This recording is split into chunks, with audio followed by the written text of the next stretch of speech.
చిత్రం ఘడారే విచిత్రం చిగురాకులలో తిలకమ్మ నా పేరు బికారి నా కలకానిది శివశంకరి.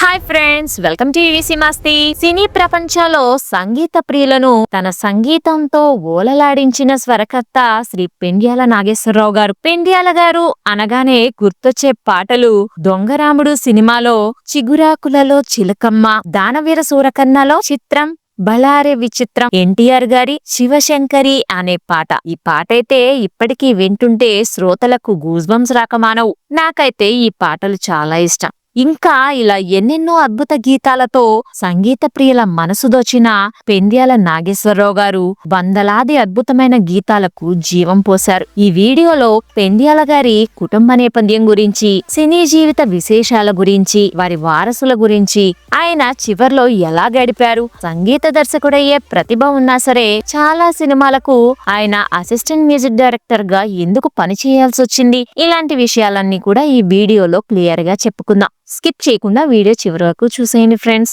ముందుగా ఆయన కుటుంబ నేపథ్యం గురించి చెప్పుకుందాం. పెండ్యాల గారు గుడివాడ, కంకిపాడు మధ్యలో కాటూరు అనే ఊరిలో సీతారామయ్య, వెంకాయమ్మ దంపతులకు 1917 సంవత్సరంలో ఏప్రిల్ 6వ తారీఖున జన్మించారు. దురదృష్టవశాత్తు ఆయన తల్లిగారు ఆయనకు 6 నెలల వయసున్నప్పుడే చనిపోయారు. సీతారామయ్య గారు అంటే పెండ్యాల గారి నాన్నగారు ద్వితీయ వివాహం చేసుకున్నారు. పెండ్యాల గారిని వారి నానమ్మ సుబ్బాయమ్మ గారు చాలా ప్రేమగా చూసుకునేవారు. ఆయన తండ్రి గారు సీతారామయ్య గారు ఇంకా వారి తాతగారు కూడా అందరూ సంగీత కళాకారులు కావడంతో నాగేశ్వరరావు గారు కూడా చిన్నప్పటి నుండి సంగీతమన్నా నాటకాలన్నా బాగా ఆసక్తి చూపేవారు. వారి నాన్నగారు హార్మోనియం వాయించడంలో ప్రావీణ్యులు. అంతేకాదు పిల్లలకి హార్మోనియం ఇంకా పాటలు కూడా నేర్పిస్తూ ఉండేవారు. ఆయన సంగీతం పట్ల పెండ్యాల గారికి ఉన్న ఆసక్తి తెలుసుకొని వారి నాన్నగారు చిన్నప్పుడే హార్మోనియం నేర్పించారు. పెండ్యాల గారు సంగీతం నేర్చుకుంటూనే చదువుకుంటున్న రోజుల్లో స్నేహితులతో కలిసి నాటకాలు కూడా వేసేవారు. స్కూల్లో ప్రార్థనా గీతాలైతే ఎంతోనే పాడించేవారట. ఆయన అలా రోడ్డు మీద నడుచుకుంటూ వెళ్తుంటే ఆ రోజుల్లో సాయంత్రం పూట ఆరుబయట అరుగుల మీద కూర్చునే వాళ్ళు ఆయన పిలిచి, అరే సీతారామయ్య గారి అబ్బాయివేగా నువ్వు, ఓ పాట పాడు అని అడిగితే భయం లేకుండా చక్కగా పాడి వినిపించేవారట.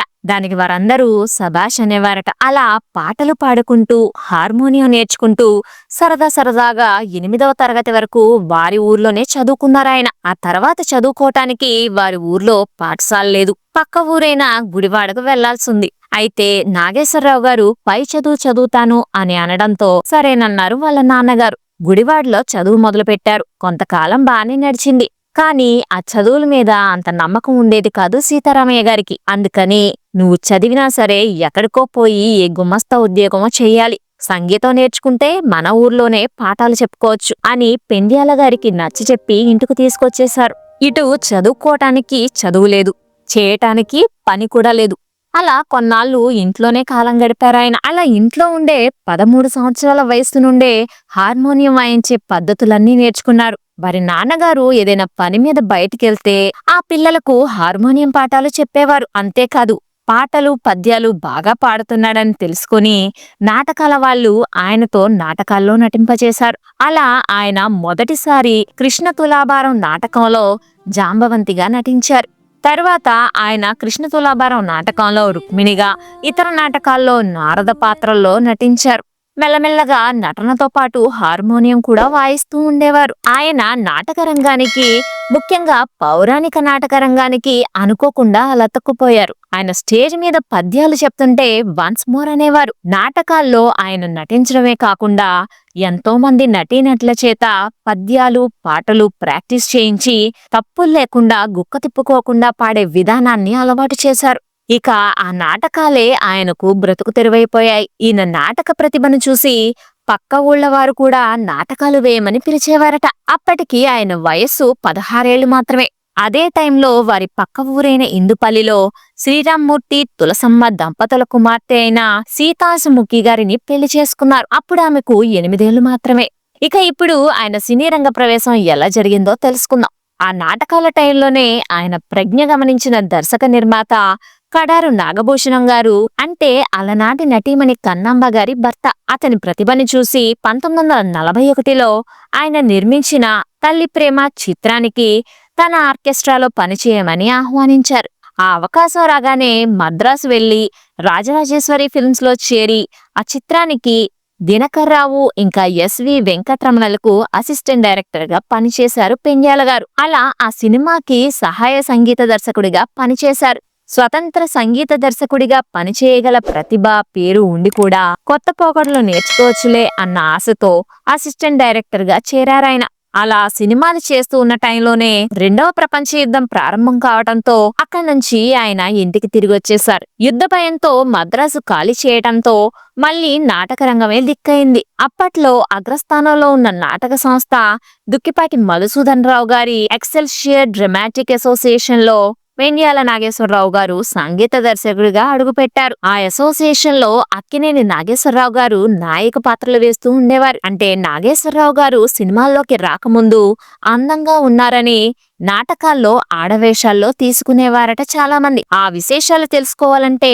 మన ఛానల్లో దుక్కిపాటి గారి బయోగ్రఫీలో క్లుప్తంగా తెలుసుకోవచ్చు. వీలైతే ఆ వీడియో ఒకసారి చూసేయండి. సరే, ఇక విషయానికి వస్తే తనకు అప్పటికే ఉన్న సినిమా అనుభవంతో తానుగా పాటలు స్వరపరిచి రంగస్థలం మీద పాడించి ఆహా అనిపించారు పెండ్యాల.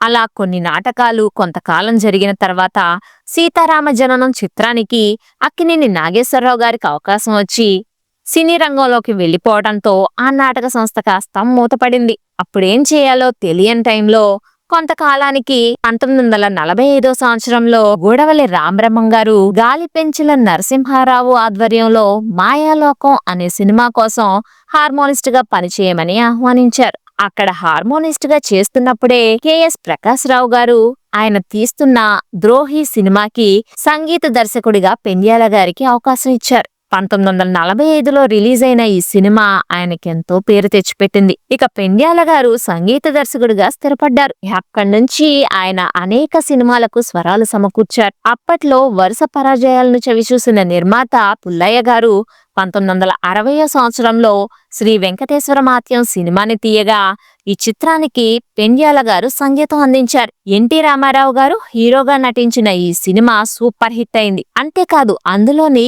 ఎన్టీఆర్ నటన, పెండ్యాల పాటలు థియేటర్లని దేవాలయాలుగా మార్చేశాయి. పెండ్యాల గారు ఈ చిత్రంతో తొలి బ్లాక్ బస్టర్ హిట్ అందుకున్నారు. అంతకు ముందు మ్యూజికల్ హిట్స్ అందించారే గాని ఏనాడు వసూలు వర్షాలు చూసిన చిత్రాలకు బాణీలు కట్టలేదాయన. తన కెరీర్ లో తొలి బ్లాక్ బస్టర్ ని అందించింది మాత్రం శ్రీ వెంకటేశ్వర మాత్యం సినిమానే అని చెప్పొచ్చు. అయితే ఆ తర్వాత సంవత్సరమే విడుదలైన జగదేక వీరుని కథ కూడా పెండ్యాల గారికి మరో సూపర్ డూపర్ హిట్ ని అందించింది. ఇలా ఆయన చేస్తూ వచ్చిన సినిమాలు ద్రోహి, మొదటి రాత్రి, దీక్ష, మేనరికం, దొంగరాముడు, అంతే కావాలి, మేలుకొలుపు, ఇంకి పెళ్ళాం, భాగ్యరేఖ, అత్త ఒకింటి కోడలే, జయబేరి ఇలా ఈ సినిమాల్లో అనేక పాటలు ఇప్పటికీ సినీ ప్రపంచ చరిత్రలో చిరస్థాయిగా మిగిలిపోయాయి. తన 35 ఏళ్ల సినీ జీవితంలో సుమారుగా 150 సినిమాలకు సంగీత దర్శకత్వం వహించారు. తెలుగు, తమిళ, కన్నడ, హిందీ భాషల్లో సినిమాలకు ఆయన సంగీతం అందించారు. మన దక్షిణాదిన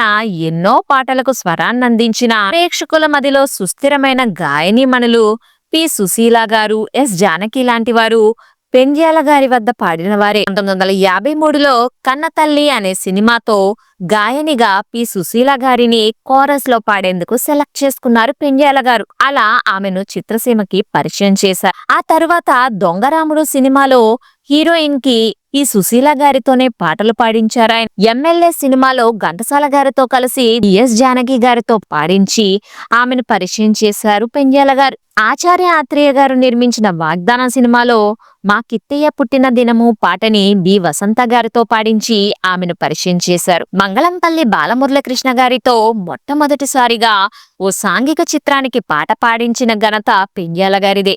పెండ్యాల గారు సంగీతం అందించే పనితీరు ఎలా ఉంటుందంటే జగదేక వీరుని కథ సినిమాలోని శివశంకరి పాట రికార్డింగ్ టైంలో పాట మొత్తం ఒకే టేక్ లో పాడగలిగితే బావుంటుంది.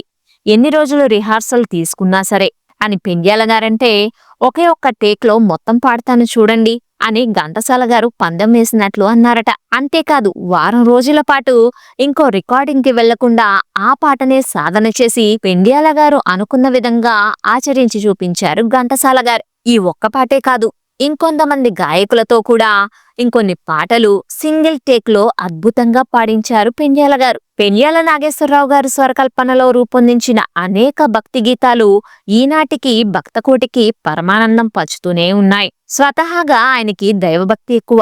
గుడిలో పూజారి ఎంత భక్తిగా భగవంతునికి పూజ చేస్తాడో అంతకంటే ఎక్కువగానే ఈయన చేస్తారని చెప్పొచ్చు. ఆయన దేవుని ముందు కూర్చొని ఒక పువ్వును తీసుకొని ఓం వెంకటేశ్వరాయ నమః అని జపిస్తూ నాభి నుండి హృదయం వైపుగా ఆ పువ్వుని ఆ స్వామి పాదాల చెంత సమర్పించాక మరొక పువ్వుని తీసుకునేవారట. ఆ విధంగా ఆయన భక్తిలో మునిగిపోయేవారట. ఆయన సంగీతం సమకూర్చిన సినిమాలు రికార్డింగ్ పూర్తవగానే తిరుమలకెళ్లి బాలాజీ దర్శనం చేసుకునేవారట. అంతేకాదు నెలకోసారి ఆ స్వామివారిని చూసేందుకు వెళ్లడం, సేవ చేసుకుని రావడం చేసేవారు పెండ్యాల గారు. ఆయన ఒక పాటను స్వరపరిచారు అంటే గనక ఆ పాట ఆ టీంలో వారందరికీ నచ్చాలి. చివరికి పక్కనే టీలందించే ఆఫీస్ బాయ్ తో సహా. అలా అందులో ఏ ఒక్కరికైనా ఆ పాట నచ్చలేదు అని అనిపిస్తే గనక మళ్ళీ మొదటి నుంచి చేసేవారట. అలా ఉండేది ఆయన పనితనం. గంటల తరబడి సాధన చేస్తూనే ఉండేవారట ఆయన. సినిమాల్లోని సన్నివేశానికి, పాత్ర యొక్క వ్యక్తిత్వానికి సరాగాలతో సరైన సమాధానం చెప్పేవారు. సంగీత స్వరకల్పన ఎక్కువగా ఇంట్లోనే చేసేవారు పెండ్యాల గారు. ఖాళీ సమయం దొరికితే మాత్రం రేడియోలో పాటలు వినేవారు. అంతేకాదు గ్రామ్ఫోన్ రికార్డులో ఏదో ఒక పాట వింటూ ఉండేవారు. వారికి వారి పిల్లలంటే ఎంతో ప్రేమ. ఏనాడు వారిని కోపడకుండా పెంచారట. భావోద్వేగమైన, హాస్యభరితమైన, గంభీరమైన, సరళమైన, క్రూరత్వమైన ఇలా ఏ సన్నివేశమైనా దానికి తగ్గ సంగీతాన్ని అందించేవారు పెండ్యాల. సినిమా వాళ్ళు ఆయన్ను నాగేశ్వరరావు గారు అని, కొందరు రాగేశ్వరరావు గారు అని పిలిచేవారు. పెండ్యాల గారు ఏనాడు విజయం వచ్చిందని పొంగిపోలేదు, పరాజయం ఎదురైతే కుంగిపోలేదు. మధురాన్ని పంచడమే ధ్యేయంగా సాగించారు. ఎప్పుడు చూసినా తెల్లని సిల్కు జుబ్బా, ఒక తెల్ల పంచకట్టుతో కనబడేవారాయన. ఈయన సరళ స్వభావుడని, స్నేహశీలని వీరి సన్నిహితులు చెప్తుండేవారు. పెండ్యాల గారికి సినిమాల్లో నటించాలనే కోరిక కూడా ఉండేది. అంతేకాదు కొన్ని సినిమాల్లో నటించారు కూడా. కొన్ని సినిమాల్లో పాటలు కూడా పాడారాయన. మొదటి రాత్రి, పెంకి పెళ్ళాం, దీక్ష, కన్నతల్లి, భూమి కోసం ఇలా కొన్ని సినిమాల్లో పెండ్యాల గారి నటన్ని మనం చూడొచ్చు. ఇక ఆయన కుటుంబ విషయాలకొస్తే పెండ్యాల గారికి ఒక తమ్ముడు, ఒక చెల్లెలు ఉన్నారు. పెండ్యాల గారి భార్య పేరు సీతాంశముఖి. వీరికి 4 సంతానం, 4 అమ్మాయిలే. అందరూ పెద్ద చదువులు చదువుకొని మంచిగా సెటిల్ అయ్యారు. పెద్ద కుమార్తె నిర్మల గారు కొంతకాలం క్రితమే కన్నుమూశారావిడ. రెండవ కుమార్తె సుజాత, ఇంకా 4వ కుమార్తె మంజుల. వీరిద్దరూ మద్రాసులో సెటిల్ అయ్యారు. ఇక 3వ కుమార్తె వనజ గారు. వనజ గారి భర్త ఎన్బి చక్రవర్తి గారు సినీ దర్శకులు. 1980లో వచ్చిన కత్తుల కొండయ్య, నిప్పులాంటి మనిషి, సంపూర్ణ ప్రేమాయణం, కాశ్మోరా వంటి చిత్రాలకు ఈయన దర్శకత్వం వహించారు. ప్రస్తుతం వీరు హైదరాబాద్ లో స్థిరపడ్డారు. పెండ్యాల గారి తమ్ముడు నాగాంజనేయులు గారు బాపు గారి దగ్గర కొన్ని సినిమాలకు సహాయ దర్శకుడిగా పనిచేశారు. పెండ్యాల గారు తన చివరి శ్వాస వరకు సంగీత స్వరాలతో సంతోషంగా గడుపుతూ వచ్చారు. 1984 సంవత్సరం అక్టోబర్ 30న హైపర్ ఎసిడిటీతో బాధపడుతూ కన్నుమూశారాయన. ఆ రోజు వినాయక చవితి పండుగ కావటంతో చివరి క్షణం వరకు కుటుంబంలో అందరితో సంతోషంగా గడిపారాయన. అనుపమ ఫిలిమ్స్ కేబి తిలక్ గారు దర్శకత్వం వహించిన అన్ని సినిమాలకు పెండ్యాల గారే సంగీత దర్శకత్వం వహించారు. ఇక్కడ చెప్పుకోదగ్గ విషయం ఏంటంటే పెండ్యాల గారు మరణించాక తిలక్ గారు ఇక ఏ సినిమా తీయలేదు. అంతేకాదు పెండ్యాల గారు మరణించినప్పుడు హుటాహుటిన అక్కడకు వచ్చిన మొదటి వ్యక్తి కూడా ఆయనేనట. వీరిద్దరి అనుబంధం ఎంతో గొప్పగా ఉండేది ఆ రోజుల్లో. ఏది ఏమైనా ఆ రోజుల్లో ఎన్నో సుమధుర గీతాలను అందించి, ఎందరో మహామహానుభావులను చిత్రసీమకు అందించి, ఇప్పటికీ తన మధుర గీతాలతో మనందరి మనస్సులో నిలిచిపోయిన గొప్ప వ్యక్తి పెండ్యాల గారిని అందరూ స్మరిస్తూనే ఉండాలని ఆశిస్తూ that's all for this video friends. ఈ వీడియో మీద మీ అభిప్రాయాన్ని కామెంట్స్ లో కామెంట్ చేయండి. వీడియో నచ్చినట్లయితే మర్చిపోకుండా లైక్ చేసి, షేర్ చేసి, సబ్స్క్రైబ్ చేయండి ఫ్రెండ్స్. అలాగే ఆయన పాటల్లో మీకు ఇష్టమైన పాట ఏదో కూడా కామెంట్స్ లో కామెంట్ చేయండి. Thanks for watching friends. జై హింద్.